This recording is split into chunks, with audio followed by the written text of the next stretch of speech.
Whether it's sales or being a CRO or being a gamer, it's really all about resource management and numbers and understanding the levers you can pull to get outcomes. It really does boil down to building that strategy and understanding how to influence people. In a game, it's a very like one person endeavor and you're driving those outcomes yourselves and making strategic decisions.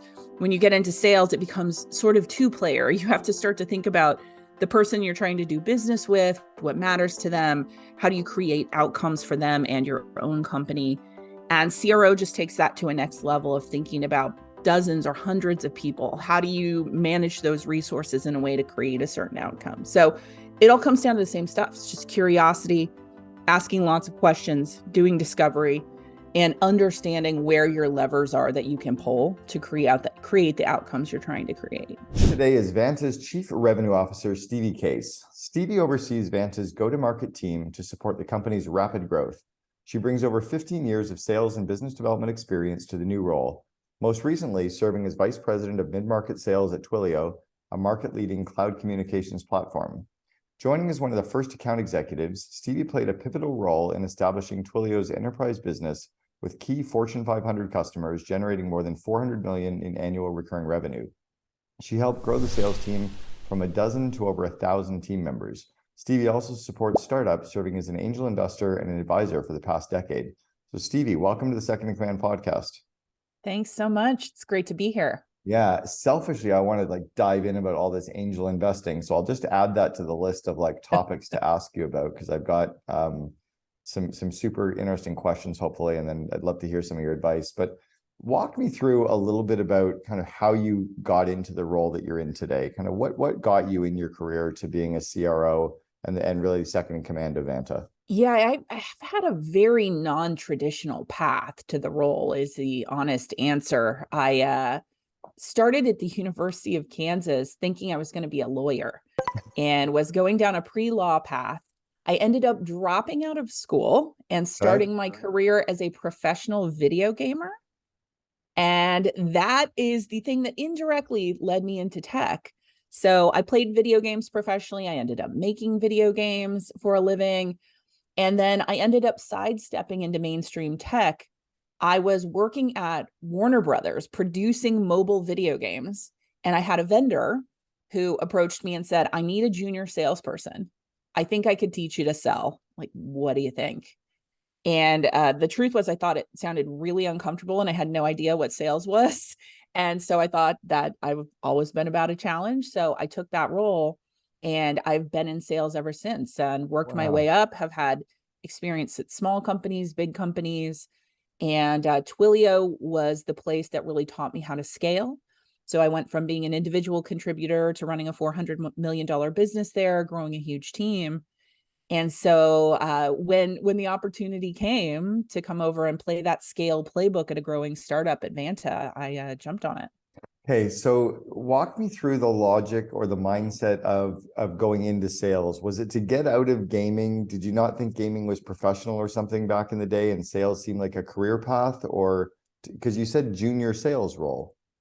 Yeah, I mean, the honest answer is I just didn't know what sales was. And gaming is one of those things. I had a really interesting path through gaming. There's actually I just had a story about my background in gaming come out in Vanity Fair yesterday. Okay, we're asking about it. It's coming. Yeah, okay, good. We'll talk about that.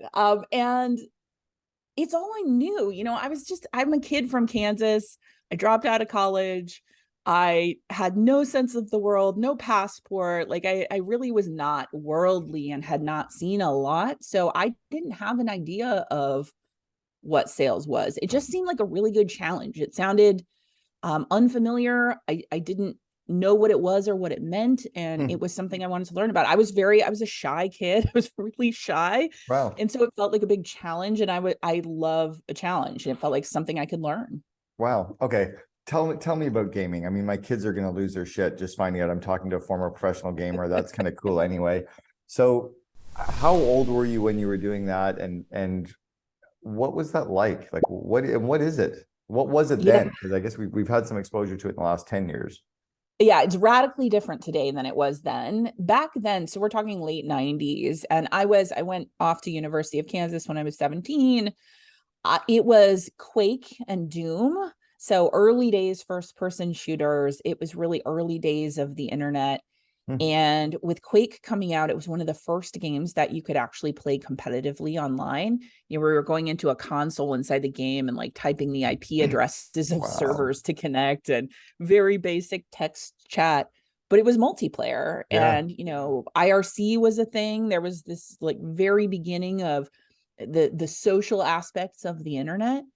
And I formed a lot of friendships, and I ended up joining a team. And back in these days, what it looked like was typically LAN parties. It was actually some online play, but we would have people drive from all over the country. I lived in this house with a bunch of friends in college, and we'd have people drive from all over the country and bring their 21-inch CRT monitors and like sit in a room and play Quake together That's on a amazing. LAN, an actual physical LAN.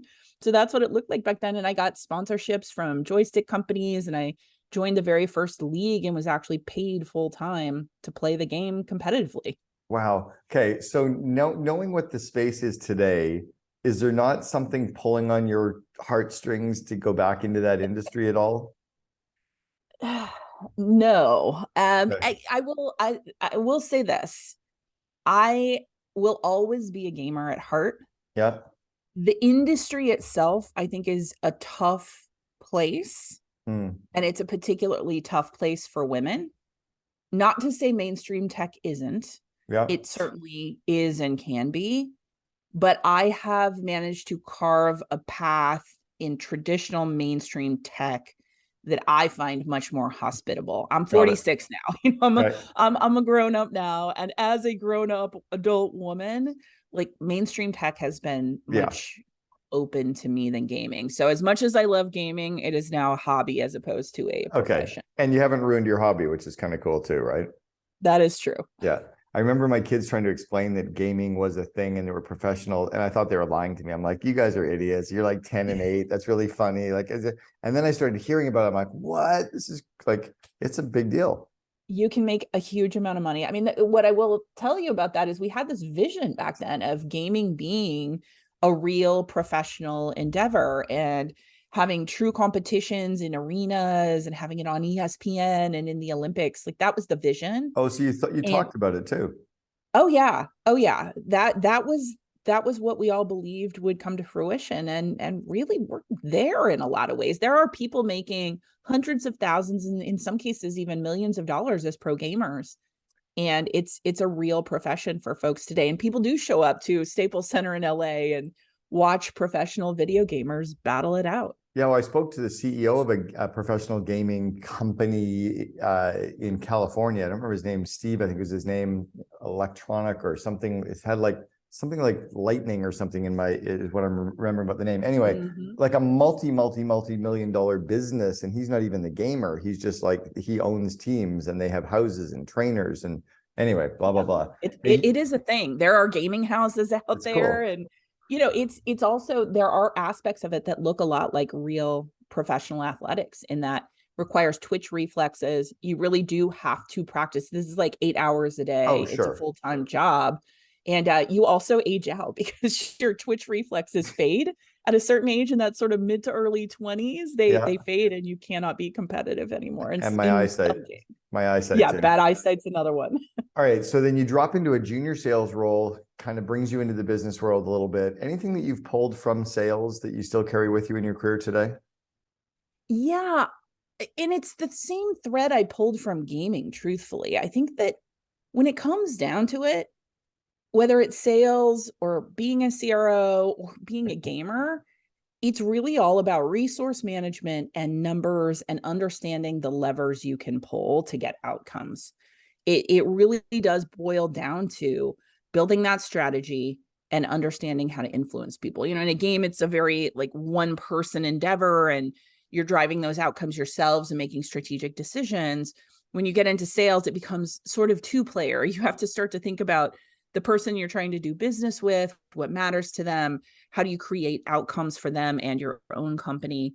And CRO just takes that to a next level of thinking about dozens or hundreds of people. How do you manage those resources in a way to create a certain outcome? So it all comes down to the same stuff. It's just curiosity, asking lots of questions, doing discovery, and understanding where your levers are that you can pull to create the outcomes you're trying to create. Interesting.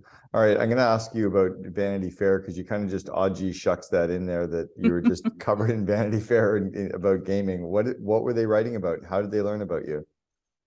So there's a lot of backstory here. There was a book that came out in the early 2000s called Masters of Doom.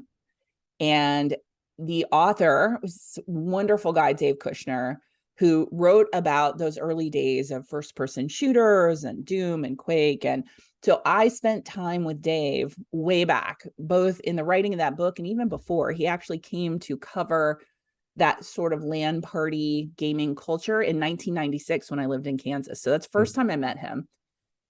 He was doing a follow-up on everybody who was in Masters of Doom. That's cool. So he called me up earlier this year, and it was sort of a check-in, like, hey, what's what? And in that conversation, he said, wow, you have a story to tell. And I would really, he was writing blog posts and follow-ups on everybody. He said, I want to do something bigger here. Like, give me a little bit. Came back a couple months later and said, Vanity Fair wants to tell your story. Holy so here we are. It's pretty mind-blowing. Yeah. So what did they identify? What did they find in you? I think that the way that I think Dave has described it in the past is that sort of Howard Zinn, The People's History. It's like the book Masters of Doom was about the two main designers of Doom and Quake, John and John. And I was, an ancillary character, in a lot of ways, set dressing. And the culture of gaming at that point was very different. There was a huge amount of sexism, not that there isn't today, which is kind of one of the themes. Yeah. But it was very rare that there were any women around. I was one of the only women in the scene at that point.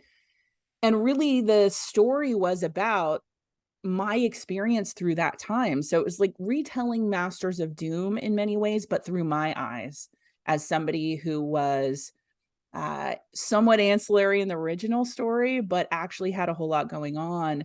And to go from that being this sort of set dressing extra character, the one token woman in the room back then, to now having this very mainstream tech career running, one of the fastest growing startups in the Silicon Valley. It's that's the arc. Well, there's something else there too, I think, is that, and you've used the term set dressing a couple of times. Have you ever heard of the book Fifth Business?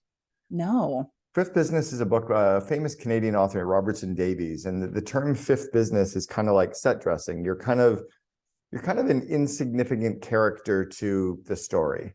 You kind of go through life and you end life and it doesn't really matter. But I don't see that at all as you being set dressing back then, because I think in a way, being one of the only women in tech and hosting some of these parties and being so early in, you were pretty much a fucking trailblazer, like in a pretty big way. I think most of the guys that were there were set dressing because there were just a million of them. But it's like, that was so early on that it was extraordinarily unique. Like, and I remember even the era, I don't know, when the hell did I get my first email address? 97 probably. Like, you were already. That's probably right. Yeah. Yeah. We were already doing it at that point. And it is interesting because I think what it really boils down to is that at that time, it was so rare that all people could see was that I was a woman. And there was not a lot of deeper investigation into who I was as a human being, or there was a lot of focus on John and John and like these gods of gaming and who they were and what they were about. But I was either viewed as the geeky gamer girl and that was it, or later on the, much more glitzy video game vixen, which was the latter day story, but it was very one-dimensional. There was not really an appreciation for the fact that I was a whole human being and that I wasn't just there because of how I looked at the time, that I had my whole own arc and I was building something special. And I think that's over the course of the last 20 years, what's played out. So we've had, I would guess about 30% of our guests on the Second in Command podcast are women. 40% of the members of the COO Alliance are women. And I think if we think about who is the kind of most well-known second in command, probably in history, it's Sheryl Sandberg. Um, we've really broken through this, have we not? Or is it still, you mentioned that women in tech is still an issue. Is it still an issue, or is it getting better? It's absolutely still an issue. It is getting a bit better. I think that if you look deeply, gaming remains hugely problematic inside the culture. And unfortunately, I think things really have not changed inside gaming a lot. Okay. And gaming is big business. So Yeah. easy to write that off as like, oh, it's just games, it's electronic entertainment, whatever. But it's actually a massive industry. And women of my generation who have tried to stick in it have really struggled. And I think that's a big deal. And in mainstream tech, we really haven't gotten past it. I think that the good news is there are pockets where you can carve out a great career and you can experience less sexism, but it is not gone by any means. It is still very much a boys' club in many ways. And I think I'm in a really unique situation because as a number two, second in command, I'm second in command to a woman as well. We've got a really unique situation at Vanta. We're the only two C-levels at the company. Christina, female founder, just led $150 million Series B round from top tier VCs. It's a really unique story and situation. Yep. And I think both of us would love to be in a position where it was not notable that we are women. I think but it's still very notable. Yeah, I think we're moving more and more towards that. They asked Pierre Trudeau, the Canadian Prime Minister, a few years ago, they said, 50% of your cabinet is women. And he goes, well, it's 2017. Like, can we fucking move past this? Like it shouldn't be a story, right? I want to know about Vanta. I want to shift gears a little bit on this, but so what does Vanta do? What's the kind of core focus of the business? And then I want to talk through some of kind of what you've done to scale the company. Yeah, so Vanta does automated compliance, and our mission is to make more data on the internet trustworthy, help our customers be trustworthy players in the market. And what we do at the most basic level is provide a platform that sets our customers and partners up to be able to prove their security posture, to automate their compliance efforts so they can show to their customers and the world that they can be trusted. And Christina really pioneered the market, back in the day before the advent of Vanta. This was a very painful manual process. If a company wanted to get ready to go through the process of achieving SOC 2 compliance, they would literally be working with the CPA auditor and taking screenshots inside their core systems and, like screen sharing to show who has access to things. It's just this wildly manual process to prove your systems are secure. And what she did is build technology and a process to automate a lot of that work. So not only are you showing that at a point in time you're secure, but that you are continuously proving that security posture and that you can be trusted to hold sensitive data. And, things have only gotten wilder on that landscape. I think it's very hard to be a startup these days and think about securing customer data. And that's exactly what we help them do. Okay. And you've been with the company for just under a year, correct? Yeah, I'm just going on 7 months. Okay. And when did they complete the Series B? You said they just raised 150 million in Series B. Yep. So Christina closed the initial tranche of 110 million about 3 months ago and closed a $40 million extension about a week ago. Okay. So how did that change? And what did you raise as a company prior to that? So prior to that, we had raised 50 million. Okay. And we're in a great cash position, but I think everybody sees the world changing. And Christina is extremely sharp and's got a background in venture capital and saw the way that the world was shifting. And so we went out and landed some more cash and put us in a great position to be able to grow and build over the next few years. I'll tell you, the world is changing rapid. I'm in Dubai right now. I spoke to an entrepreneur here the other day, and he said he has a friend in Saudi Arabia opening up a chain of pubs with I'm like, what?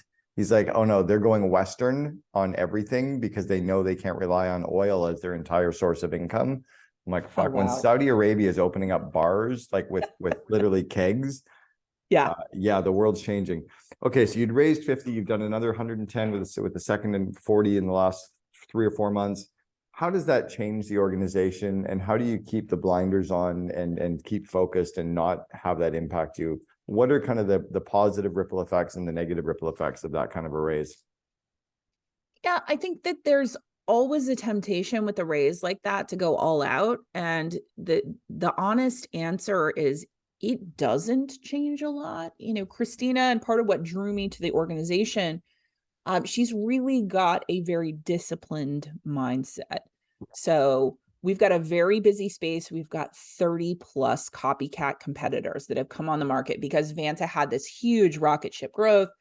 We had all these copycat competitors come on the market to the point that if there was a typo on our website, there was a typo on their website because they copy pasted the text. That's how bad it's been. And so, you know, there's a temptation both with the macroeconomic climate and copycat competitors and the dynamics that are happening to shift. But the truth is, our mission is to continue to do what we're doing. It's working. We are growing incredibly fast. And now this is about being able to make a couple of additional big bets, but really just grow the core, the fundamentals of the business and double down on what we know is good. You know, we'll move towards international markets. We'll move towards bigger customers. We'll make some big bets on the product side. But aside from that, it's really just keep on growing. How do you keep your blinders on and keep focused when you have those competitors? How do you avoid, getting distracted with them? Yeah, And I guess, and at the same time, how do you keep your eye on them to see if they are doing something that, is unique as well, right? Like the Chinese yep. kind of copied us in North America, and then all of a sudden they kick our ass in a few areas too. Yeah, it's really about deciding what's important. And it is a constant balance. You know, we do have to pay attention, but we've also had to get extremely disciplined in agreeing as a leadership team about what matters. And a lot of these copycat competitors have come with a lot of flash. So they're very marketing first. And the marketing has made it look from the outside that they are bigger than they actually are, or they've got growth that isn't actually there. And it can be very tempting, particularly with a growing team, to try to address that. They're also somewhat obsessed with us. They get out and first thing they do is talk about us and how they're different. And, you know, we have really, as a leadership team, agreed that we are here to run our own race. And that's a mantra we repeat frequently. We are running our own race. We are not reactive to the market, to any competitor. And we know what we're doing is working. And we also know what our growth looks like, and we know what their growth looks like. So whatever it may look like on the shiny surface, continuing that focus on what we know matters and building our strategy around what we know to be true. I like that. Those have been the keys. And, you know, Christina is, we're both Midwesterners. She's from Ohio. I'm from Kansas. We've got team Midwestern assassins. We're trying to stay extremely focused on that core and just executing on that machine and what we know works. That even leads into my question I was going to ask you about. What was it that you think she saw in you? Because you mentioned to me earlier, there's about 350 employees now at Vanta. How many approximately were there when you joined? Probably like... We've added about 100, so 250 right. or so. Yeah, so 250 people when you come in as the second in command. What did she see in you, and what did you see in the company to come in? And then I've got a second layer of questions after that. Yeah. So in terms of what I saw that drew me in, I'm grateful to have run a process at that time before the economy had shifted. I had great options and I looked at a lot of companies, and there were really three things I was looking for. I was looking for a company with really obvious, demonstrable product market fit. I was looking for a company that was ready for scale, where I could come play that scale playbook and really double down on growth. It's a playbook I learned from an incredible mentor at Twilio, who was the former COO of Salesforce.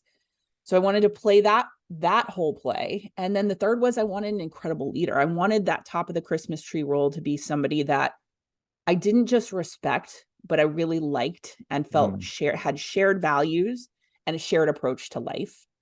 And I really found that at Vanta. It was hitting all the metrics, clear product market fit, killing it in the market. And Christina is a really thoughtful leader. And I think what she saw in me was scrappiness, hustle, that Midwestern work ethic of not flashy and very focused on the core of what matters. And honestly, it's that the gamer's heart. It's that like, let's get down to it and solve the problem. And she's a very smart, pragmatic person. And I think that we both, we found that in each other, that forget about the drama and forget about ego and flash, and let's just execute. Let's just go crush it together. Because when you've got 250 people and you're starting to really build out your first true leadership team, you might have got a management team that have emerged into leadership roles, but now you're hiring these outside executives over top of a current group of people. That's a really big boulder to bring into a pond. Like, you cause huge ripples, right? Good and bad.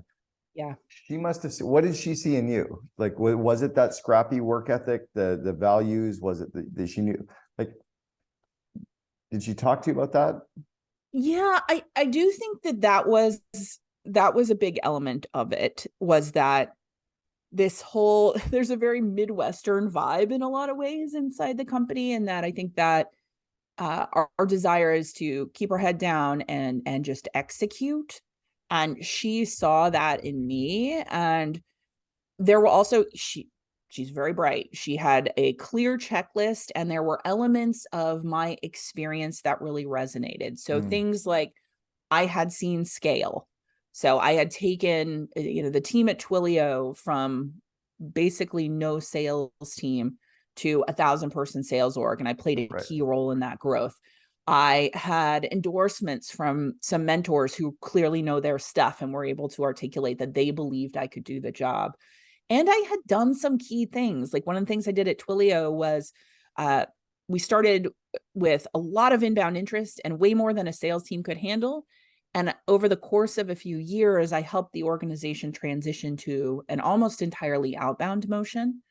Wow. So like, those fundamental elements of what it takes to scale a company, I had done them before. Yeah. And I think that was really what she was seeking, as somebody who had seen the scale and knew how to make the key transitions that build the machine under the business. Okay. So then she's making the decision to hire you, you're joining the company, and then you've got to walk into an organization where there's 250 people, and there's got to be at least one who wanted your job. Yes. Yeah.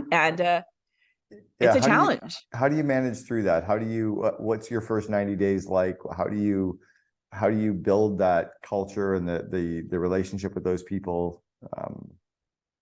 That was one of the things I came in very mindful of. In my run up to joining, I talked to other CROs and others who had come into similar positions. And one of the themes that came out of those conversations was that early days when they entered a company, many of them said the mistake they made first was not focusing enough on the people who were already there and sort of coming and thinking they're going to just start executing and doing the work, rather than appreciating that there's a team that built the business to this point. So I came in with that mindset of people first. Let me really get a feel for who's who and what's what, and also just be empathetic to that idea that nobody wants to get layered ever, anywhere. Nobody's ever happy to get layered. So really developing those relationships and understanding the people was my mission one. And then getting really honest with them about strengths and where I saw places for them in the business and what was working and what wasn't. But I had to put it first. It did mean that I started executing a little more slowly. So I picked a shorter list of things to focus on at the beginning so I can invest the time with those people. How did you pick that shorter list? I was going to ask you about that. How did you pick the list of the critical few projects to focus on? Yeah, I mean, my first 30 days, I picked one thing, and really it carried into 60 days. And it was all about understanding the numbers behind the business and what was driving our biggest challenges. And at that point, the single biggest problem we had in the business was we did not have enough quota carrying capacity in the field. At this point in our evolution, we are a 100% direct sales organization. So every deal gets done by a human salesperson. There's no product-led growth or anything else like that. So my number one thing, the one thing I did the first 30 to 60 days was bring in more salespeople, just literally get more bodies in the door so we can sell more. And I came to that by interviewing everybody on the leadership team, talking to the board, talking to folks that mattered, and understanding that to hit our growth targets, if we didn't do that, it wouldn't happen. So that was mission one. What kind of growth targets? Significant. They're very significant. Yeah. The mission is really, continue to double year over year over year. And, at least as a baseline. And, Vanta had this incredible run of growth for very long. And so now it's about continuing that growth and even accelerating it and ensuring that we can continue to double that. But it's also about metrics that fall behind that, like efficiency. Can we get more productivity at a lower cost? Can we get more efficient? Can we reduce COGS? So I'm now beyond that. Like, we've proven we have product market fit. We're now on to the second order goals of, okay, how do we scale and do it in a way where we are hitting the key metrics that matter for a SaaS business of our size? Yeah. So got to do it smartly. It's not just growth at all costs. And that's true for everybody now. With the climate shifting, nobody should be in growth at all costs anymore. Yeah, I think it's building better companies right now. Yeah. Are you a hybrid organization? Are you all in office? Where are you there? We're remote first. So everybody on paper is a remote first employee. We do have offices. So we've got offices in San Francisco and New York. We've now just opened offices in Dublin and Sydney in the last 30 days, which I'm extremely excited about. Yeah, terrible places to have to go visit. I know, right? Yeah. And it's just the excuse is wonderful. But we're a remote first company, which is, given our target market, we're selling predominantly to SMBs today. And we've got, a team of more junior sellers. It's a challenging environment to build in. So we're trying to get that balance right of how often we get people together. One of the first things we did after I joined was we had an all company retreat. We got everybody in the company together in person. And we're trying to do that now more on a smaller scale, regionally. Were you always an all remote company, or was that something that happened with COVID? There was more of a physical presence pre-COVID, but the company was so much smaller then. So it was COVID that shifted it to a true remote first. So in building a remote company, what are the things that you have to do that are different in terms of building a strong company culture than when you're kind of in the physical space, in a physical office space? I think we're still learning, and we're definitely post the world of COVID, where it was like build culture by doing Zoom happy hours. We are light years beyond that now. And I think nobody's really got the answer to that question at this point, is my honest assessment. I think the things that really matter are repetition. I think you have to repeat yourself a lot more. You have to invest the time to repeat what matters and the message, not just in big team meetings and big group settings, but one-on-one. And you have to find some way to make a little space where people can be humans. I think, especially with the junior team, that the hardest thing is nobody's going to feel fulfilled just being on Zoom meetings all day.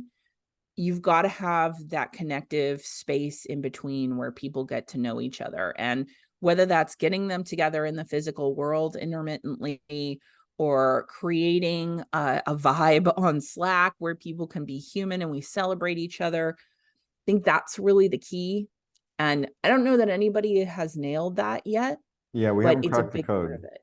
Yeah, it's hard. It's hard to feel like a real human in a remote first world, I think. Yeah, it's interesting. In terms of hiring the sales people and CRO, is CRO the head of sales, or do you have marketing reporting into you? Do you have things other than sales reporting into you as well? Or what's the typical CRO title? It varies. CRO can really vary in what that means. And sometimes CRO and COO can look very similar. In my world today, I have sales, which includes the core sales team and our sales development team, BDRs, and all of that good stuff. I've got elements of operations, And then I also have our onboarding and customer success team. So I have all the humans doing the work pre and post sale. And that includes things like sales engineers and some subject matter experts and all of that. So that's my world today. What do you think is some of the successes or some of the failures that we have between sales and operations? Or when I was building 1-800-GOT-JUNK, our franchise sales team said they would sign a franchise and they would throw it over the fence to operations. I'm like, whoa, we're not throwing a human over top of a fence to another human to catch anymore. We need some better handoff. How do you make sure that, like, what have you done well to make sure that sales and BDRs are handing over the new clients into the organization in the most successful way, and in communicating? It's not just filling out fields in Salesforce, is it? No, and that really has been a huge area of investment for us, and one that we're continuing to double down on.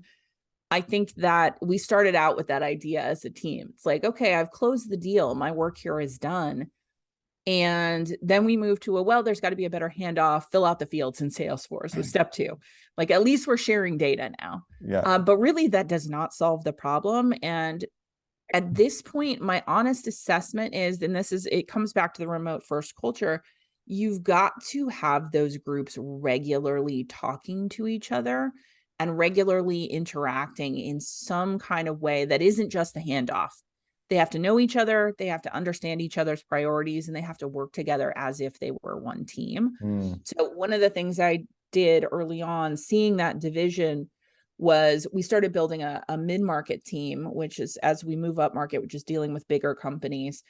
I put the sales and the onboarding and CS folks into one team for mid-market rather than having them be separate teams under one leader.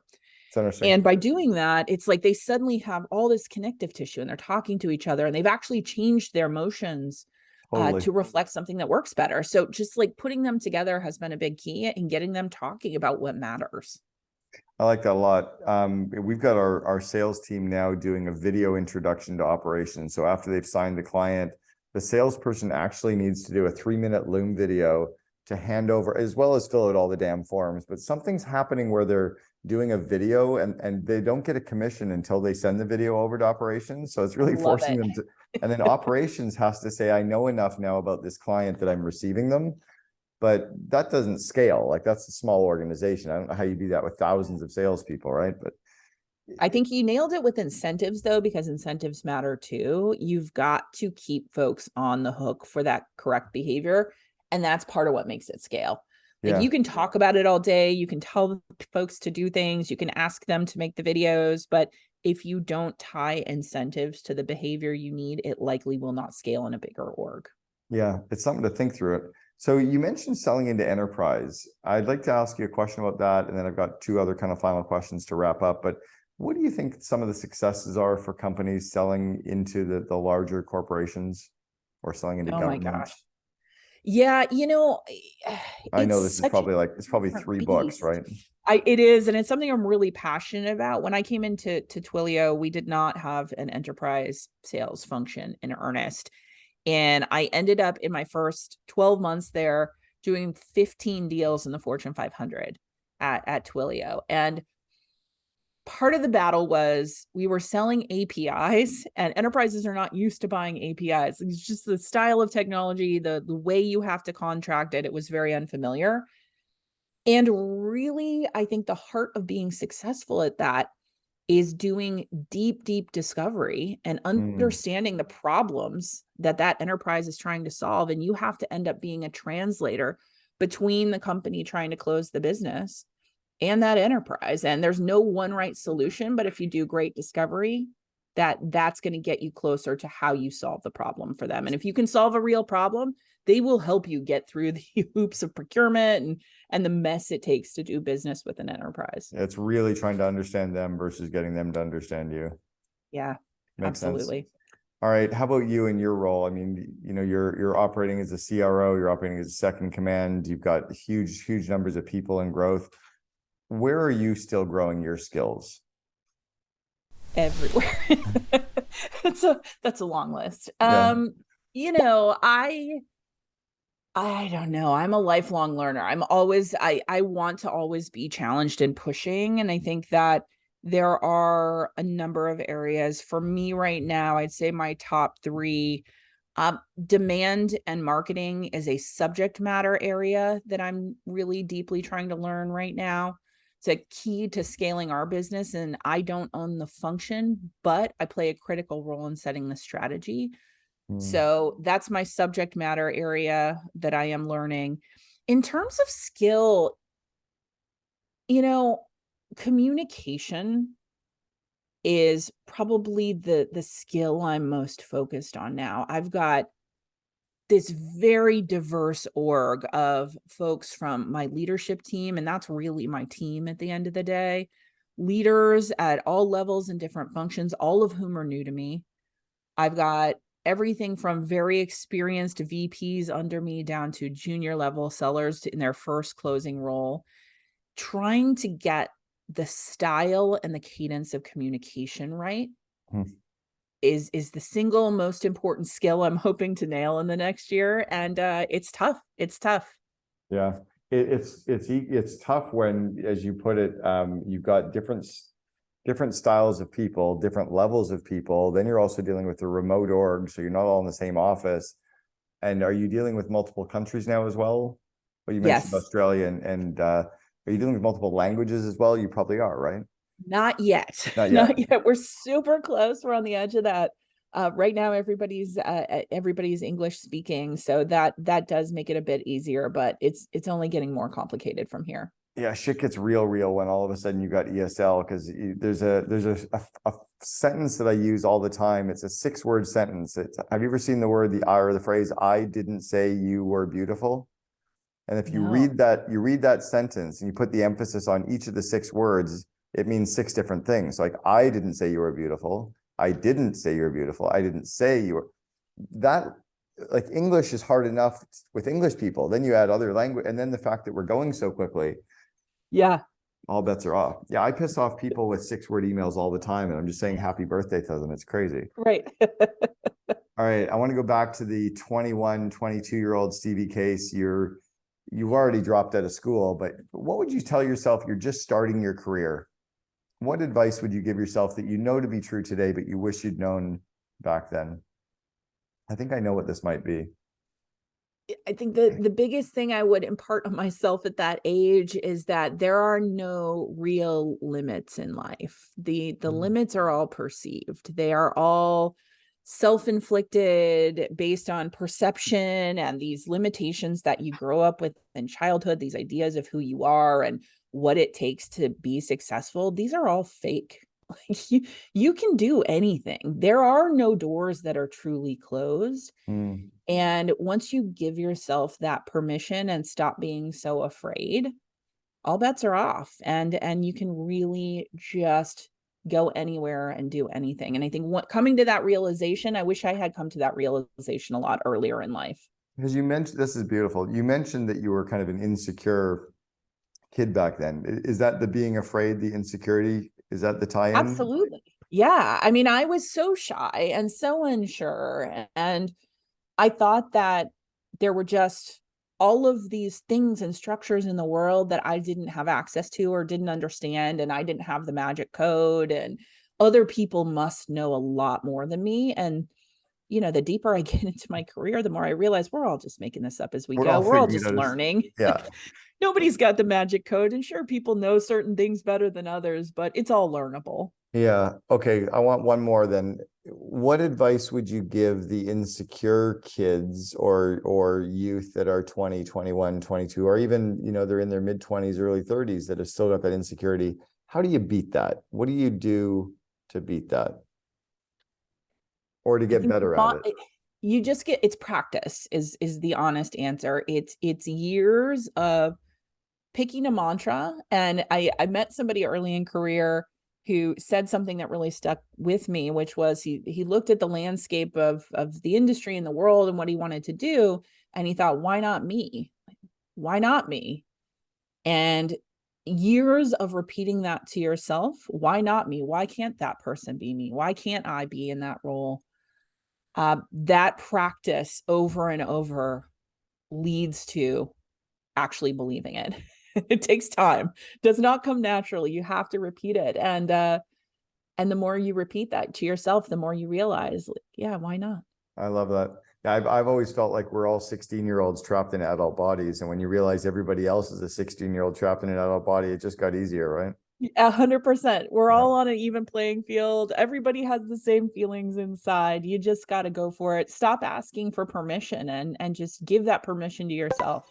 Well, I'll tell you, Christina made a huge hire, great hire, and bringing you in as the CRO. Stevie Case, CRO and second in command for Vanta. Thank you so much for sharing with us on the Second Command podcast. My pleasure. Thanks for having me. You're balancing centralization and decentralization. You're balancing the need to standardize specific processes and policies so that you can scale. And there is an amount of diversity that you want to retain because it's what gives the organization its lifeblood.